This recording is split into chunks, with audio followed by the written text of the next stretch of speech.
It's the Friday Farm Report on the podcast as we will discuss some of the hottest prospects right now for the Atlanta Braves in their system. We'll also discuss Thursday's embarrassing loss to the San Diego Padres and preview Friday's great pitching matchup between two young pitchers. So let's get into it. You are Locked On Braves, your daily Atlanta Braves podcast. Part of the Locked On Podcast Network, your team every day.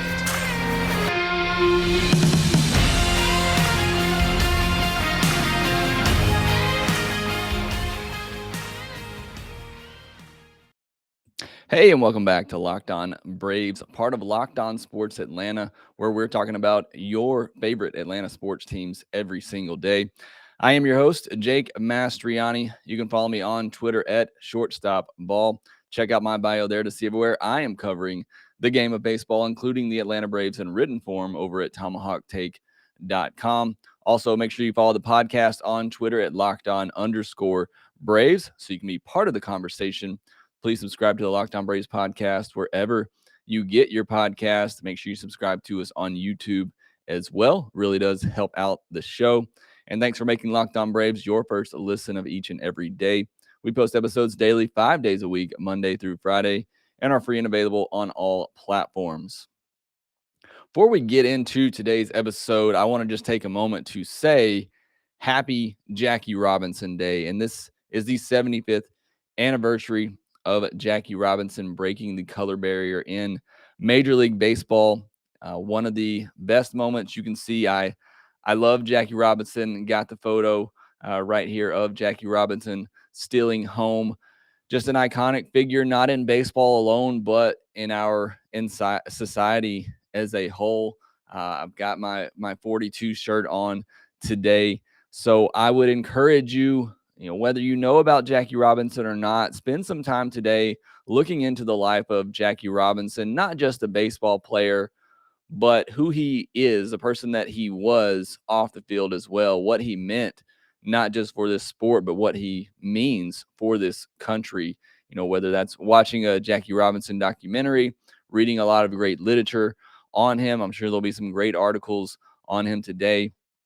Watching MLB Network, the presentation that they had on Friday morning. I would just encourage you, if you haven't already, put that on your plans for today to take a moment to look into the life of Jackie Robinson. Again, whether you're aware or not, just take a moment and celebrate him and the accomplishments that he has had throughout his career. And again, just what he means to our country, our society as a whole. It really is amazing. I'll always be a huge supporter of Jackie Robinson, what he stood for, Hank Aaron as well. That's why I have both of them sitting behind me on my wall.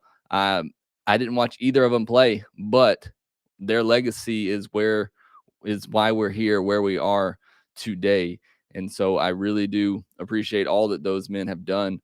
Again, not just for this game, which they've done a lot for this game of baseball that I love so dearly, but what they've done off the field as well is why I admire them so much. So happy Jackie Robinson Day. Enjoy the festivities and everything over the weekend.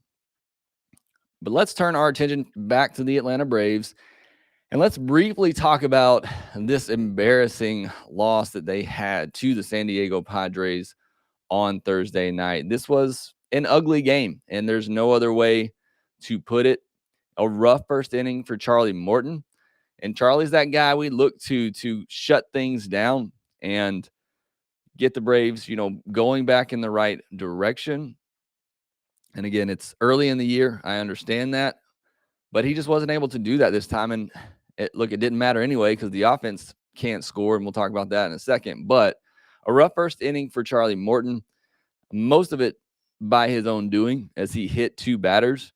Still, he had bases loaded, one out, got a big strikeout of Luke Voit. And I'm listening on radio at this point thinking, okay, he's going to get out of this jam.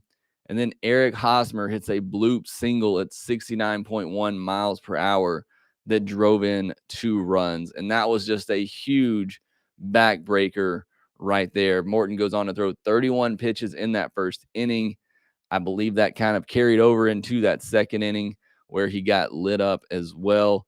Some really hard hit balls in that second inning.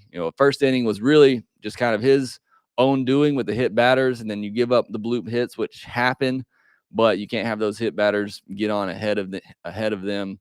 And again, I think that just overtaxed him and kind of led into the second inning where they really did hit Charlie Morton around pretty hard.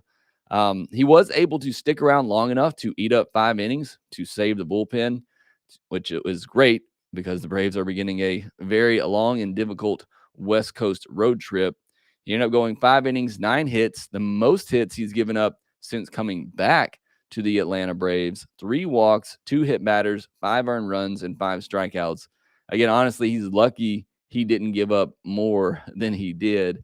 And I think the Braves are fortunate he was able to stick around. They had Sean Newcomb up in the first inning, and he ends up going 5 innings. So you got to give him a little bit of credit there, but certainly things did not go the way Charlie Morton would have wanted them to go on Thursday night.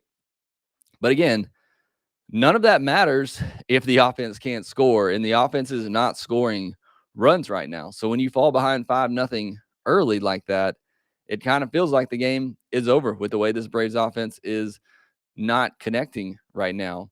I'm reading this tweet from David O'Brien of The Athletic. He said the Braves offense has scored 3 or fewer runs in 6 of 8 games, while their opponents have scored 6 or more runs in 5 of 8 games. So neither side getting it done right now.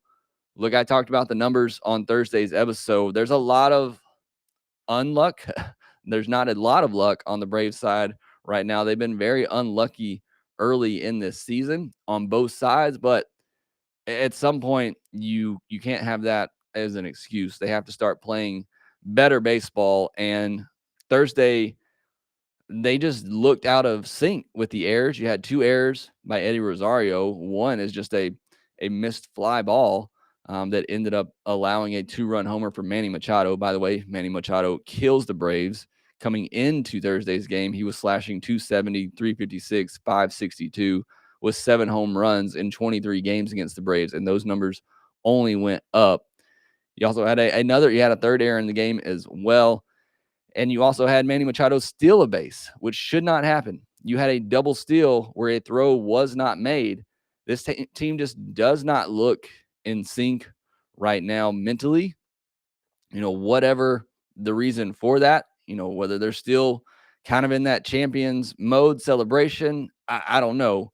Was hoping with the road trip they'd kind of put all that behind them, but they certainly are not as locked in as they need to be right now. And I'll say this about the offense. While I wish things could be better right now, Ronald Acuna Jr. settles everything down on this team. And I hate to put that much weight on one person, but that's just the case. And that when he comes back, you have a guy at the top of the order who is going to get on base for the guys who are hitting, like Matt Olson and Austin Riley and Marcelo Zuna. And Ozzy's picked it up a little bit here lately. He got the lone run for the Braves on Thursday night. But Acuna he settles down that lineup, lengthens it so much, and he's able to get on base for those guys in the middle of the order. The biggest problem right now is the guys at the bottom of the order, Dansby, Dickerson, Arcia, whoever you want to put down there. They're not getting on base enough. They're not setting up the top of the lineup enough to drive in runs, and that's a huge problem. Matt Olson has 4 at-bats this season with runners in scoring position. That's a trend that has to change. There has to be more consistency throughout the lineup, something that I talked about on Thursday's podcast as well. I know not everybody can be clicking at the same time, but right now it's just a few guys, and they're all in the same spot, and unless they're hitting home runs, nobody's scoring. There's just not enough consistency up and down this lineup right now to pile on runs. And Brian Snitker said as much after the game. He said, we're just not stringing hits together. And, that's because there's just not enough consistency throughout the lineup. The bottom of the order is not getting it done right now. But Acuna will certainly help that a ton. They need to be able to score without him, and I wish they could figure that out. But he will certainly help that, and he will certainly help the outfield defense, which is probably even worse than what I thought it was going to be. And I thought it was going to be pretty bad coming into the season, but it has definitely been a detriment. And I mentioned this to Grant McCauley on the postcast. Look, we knew the defense was going to be bad in the outfield, but you could live with that if Rosario is doing just close to what he did in the postseason. I think it's not wise to expect him to be an NLCS MVP type performer over 162. I get that, but just even being his career norms, is enough to overcome what he gives you defensively, and he's not giving you any of that right now. He has been really bad to start this season. So again, another rough game. We've now had 2 of these already, just kind of really rough losses. Hopefully that's it for the season. But let's take a break from the frustration at the big league level, and let's talk about the prospects who have gotten off to big starts, including the top prospect in the system. We'll discuss that next.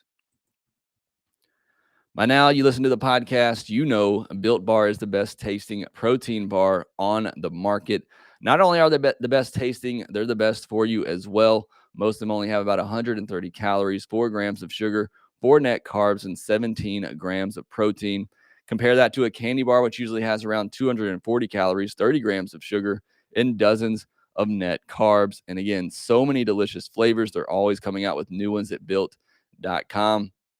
Some of my favorites right now, the peanut butter brownie, cookies and cream. Those are my 2 favorites. They also have coconut almond, coconut mint brownie. So many different delicious flavors to choose from. And if you haven't tried their puffs, you need to. They're fluffy, they're marshmallowy. They're not just a protein bar, they're a treat. And like all Built bars, they're covered in 100% real chocolate. So go to built.com, use the promo code LOCKED15 and get 15% off your order. Again, use promo code LOCKED15 for 15% off at built.com. Moving down to the farm, we'll go through the minor league systems and tell you who is hot right now. Obviously, the minor league schedule started about the same time as the major league schedule this year, which is a bit different. Usually they're about a week or so behind, but they're all about 6 to 7 or 8 games into their schedule already. So starting at AAA, Travis Demeritte through 9 games, he's 12 for 35. That's a 343 average with 5 doubles, 2 triples, 2 home runs, 7 RBI, an 1196 OPS, 5 walks, and 8 strikeouts. Look, I don't know what to say about Travis Demeritte anymore. I thought maybe he would get a chance on the big league roster, at least as a bench bat. But I get it. He looks like a 4A type player at this point. Still, I don't know. The bat can just be so good at times, especially with the DH. I feel like maybe he deserves a shot on the Braves bench, but not the case right now. He is on the 40-man roster. Perhaps he gets a promotion at some point, but he's doing all he can at AAA right now to prove that he's ready if he is needed. Pat Valleca, one of the infield depth options at AAA, he has 12 hits and 2 home runs, and he's driven in 7 early on the season. On the pitching side of things, Seth Elledge, Nolan Kingham, and Dylan Lee have all been great out of the bullpen, not allowing a run or walking a batter in their first 3 outings. Touki Toussaint has 16 strikeouts and 8 2/3 innings, showing off that dominant pitch mix that he has, but he's walked 7 batters. And until Touki gets that figured out, I don't think he's going to get another shot to start in the rotation. He's got to figure out that command, be more consistent with it, and calm down on the walks. Kyle Muller, he's been solid through 2 starts, has a 2.79 ERA in 9 2/3 innings with 13 strikeouts in a whip of 1.03. Moving down to the Mississippi Braves, the top prospect in the system, Michael Harris, off to a very good start. He's 10 for 25 with a double and 2 triples. He's walked once and struck out 5 times, stolen 2 bases, but also been caught twice. So some things to work on there as well with the walk to strikeout ratio, as well as the stolen base percentage, but continuing to hit the ball hard. And that is certainly good to see as he's moved up to the AA level. I'm going to continue to remind you all year how tough it is to hit home runs in the Southern League. So don't be too overly concerned if he's not hitting a ton of home runs. I know that's kind of the last thing people are waiting on to see from him, So the extra base hits, the doubles, the triples, that's, you'll take that. Those are going to turn into home runs once he, bulks up a little bit more, gets into his body, comes into his body a little bit, and moves up in levels. So a great start for Michael Harris. Drew Lugbauer continues to show the power potential. He has 2 home runs in 6 games, but he struck out 11 times, kind of an all or nothing type of left-handed bat there. Trey Harris off to a good start as well, hitting .313 with a home run. On the pitching side at Mississippi, Freddie Tarnock, he was outstanding in his first outing, tossing 4 2/3 shutout innings, allowing just 1 hit with 4 strikeouts and 3 walks. Jared Schuster and Darius Vines each gave up 1 earned run in 5 innings, with Vines giving up a hit and 2 walks with 6 strikeouts, while Schuster gave up 4 hits and a walk with 5 strikeouts. So some good pitching at Mississippi right now. Hayden Deal has struck out 9 batters in 6 innings without allowing a run in 2 games out of the bullpen for the Mississippi Braves. At Rome, Landon Stevens, a non-drafted free agent signee out of Miami, Ohio, is also red hot to start the year, hitting .333 with 3 home runs in just 5 games played. Cody Milligan leads Rome with 7 hits and 8 walks for a .615 on-base percentage. Always kind of fun to look at some of these numbers early in the year, but having 8 walks and having more hits than walks early on, that's pretty impressive. Lisandro Santos, a 23-year-old lefty out of the Dominican Republic, has struck out 11 batters in 4 innings over 2 outings, allowing just 1 hit and 2 walks. So really impressive start to the season for Santos out of the bullpen. Jack Mustine out of the bullpen has pitched 4 1/3 perfect innings with 5 strikeouts. And finally, the Augusta Green Jackets recent draft pick Cal Conley has 2 home runs, a double, and a triple in just 6 games. Geraldo Quintero, a 20-year-old out of Venezuela, has 7 hits and 4 walks in 6 games. And then Royber Salina, a pitcher out of Venezuela, has 24 strikeouts in 9 1/3 innings. That's over 2 starts, allowing just 1 earned run on 4 hits and 2 walks. The 24 strikeouts is 10 more than the closest guy behind him. So the second place pitcher in the Carolina League is 10 strikeouts behind Salina. So that'll be something to watch if he can continue at that pace, but certainly a very good start for the Venezuelan pitcher down in Augusta. That's your farm report for this week. I'll try to do that every Friday going forward, letting you know who is hot right now at the minor league level over the past week. Moving back to the Atlanta Braves, they'll try to rebound from Friday night with Kyle Wright looking to follow up a great 2022 debut. He'll be going up against one of the best pitching prospects in baseball. We'll preview that matchup next. BetOnline.net is your #1 source for all your betting, sports, and stats and info. Find all the latest sports developments, league reviews, and news, including this year's NBA playoffs and the start of the Major League Baseball season. BetOnline is your continued source for all your sport wagering information, from live betting to playoffs, esports, and more. Head to the website today or use your mobile device to learn more about the trends in action. BetOnline, where the game starts. All right, moving into Friday's matchup, Kyle Wright versus MacKenzie Gore. A very good matchup between 2 young pitchers. In case you aren't aware, MacKenzie Gore was the top pitching prospect in all of baseball in 2019. He looked like a surefire #1 starter, ace, top of the rotation type guy. And then 2020 hit, and that season really hurt him as it affected a lot of prospects. And when he came back, he just lost his command. He lost his mechanics and really kind of not necessarily fell off the radar, but certainly took a huge step back in terms of prospect rankings. He appears to be back on track, went to the Arizona Fall League last fall, and that's where he really seemed to kind of get things going again. He pitched 5 scoreless innings in his lone AAA start, throwing 43 of 63 pitches for strikes, which is really big for him. Again, trying to get that command back. He had a 2.0 walk per 9 early in his minor league career. That jumped all the way up to 5 after the 2020 season. So being able to command all of his pitches, which he has a fastball that sits into mid to upper 90s, and his best secondary offering is a changeup that has some late sink on it. He also throws a curveball and a slider. So if he's commanding those pitches, he can be that top of the frontline rotation starter that many thought he could be. Still, key for the Braves hitters, let's say young starter making his pro debut. He's had trouble with command as recently as last year. Be patient with this guy at the plate. Make him come into you.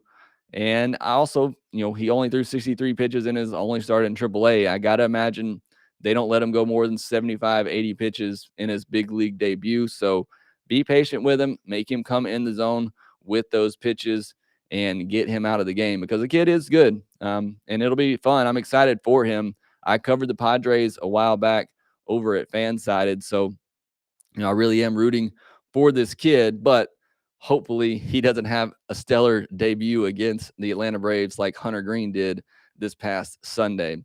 As for Kyle Wright, he's looking to build on an incredible first start in 2022.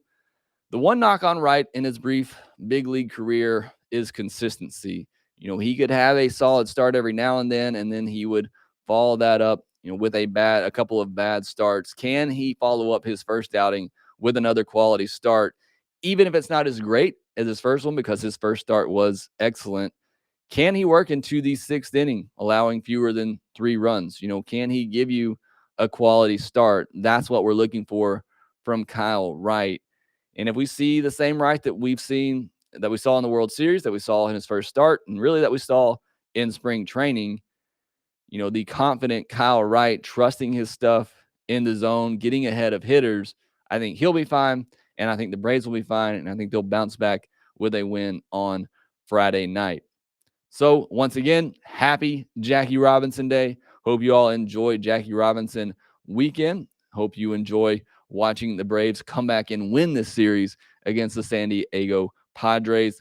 But that will do it for this episode of Locked On Braves. Be sure to follow us on Twitter at LockedOn_Braves. You can follow me at ShortstopBall.